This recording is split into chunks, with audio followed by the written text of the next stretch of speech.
بشير عامر اطلق المشروع ماله اللي هو البوكس السحري، ماجيك بوكس.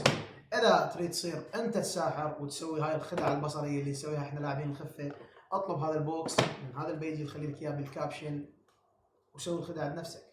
ايش منتظر؟ ما تطلب. كل التوفيق اخوي بشير، وان شاء الله آية الرزق الله يوفقك بحياتك، وشكرا على هذا البوكس اللي جاني مجانا من بشير عامر، شكرا لك.